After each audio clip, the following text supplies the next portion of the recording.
Hello everyone, thank you so much for coming or for coming back. Today I am going to show you how to make rhubarb cobbler. Now it is rhubarb season right now and rhubarb grows really well here, so if you or anyone you know is growing rhubarb in their garden, then you probably have more rhubarb than you know what to do with. People will practically give it away to you.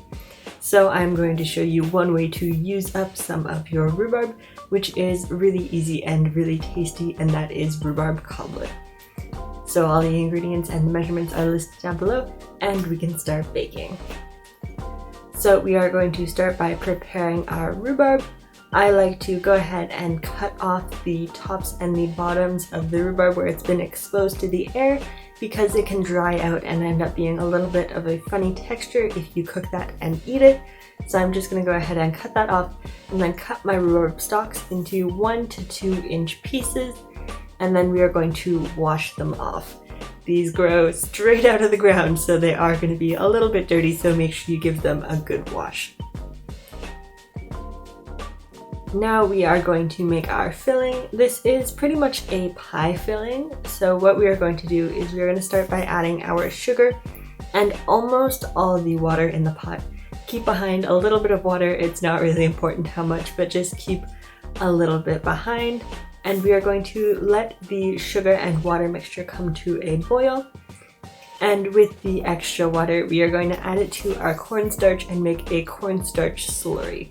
This is going to help thicken up our filling.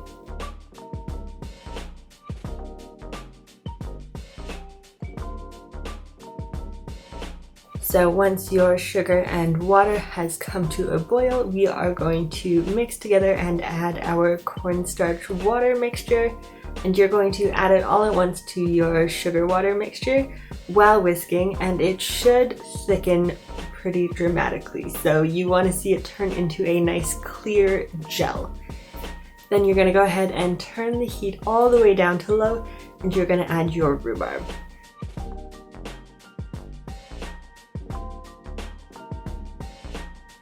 So rhubarb is a pretty tough fruit, so we are going to let it cook down in the pot for 15 to 20 minutes before we put it in the oven.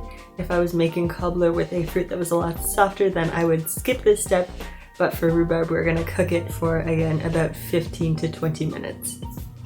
Now once your rhubarb is almost done, you can start making the biscuity topping for the cobbler.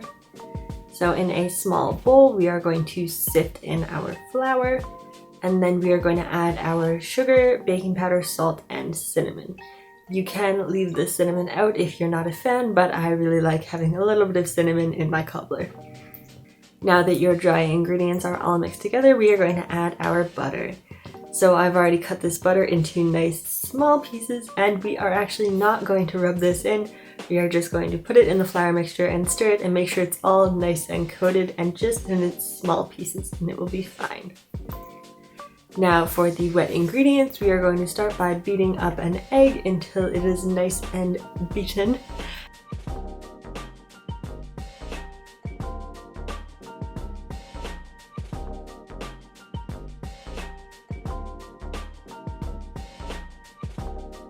And then to that we are going to add our milk and give it a mix once again, and then we're going to add it all at once to our dry mixture. So you're just going to go ahead and stir this with a spatula until it is completely combined, and then we are ready to assemble our cobbler. Now I did skip one part. We are going to go back to our rhubarb filling, and we are going to give it a quick little taste test. I find that rhubarb really varies in how sweet or sour it can be. So go ahead and give it a taste, and if it is still too sour, then you can add a little bit more sugar, or if it maybe is a little bit too sweet, then you can add some lemon juice. Here I added some lemon juice because it was a little bit sweet, but you might not have to add anything, or you might have to add some sugar.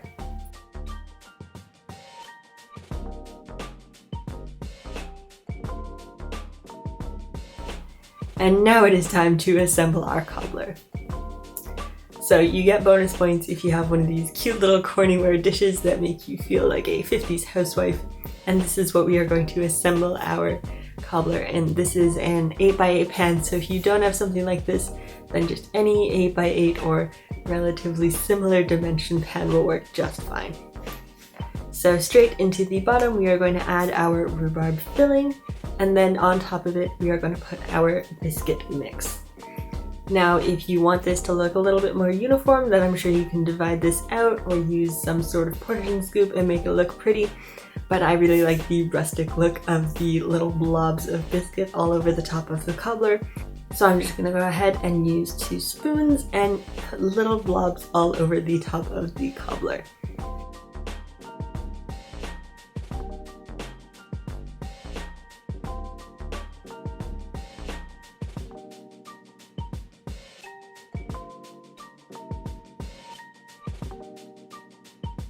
And finally, this is an optional step, but I have been loving this really coarse demerara sugar lately, so I'm going to sprinkle the top of my cobbler with a little bit of sugar.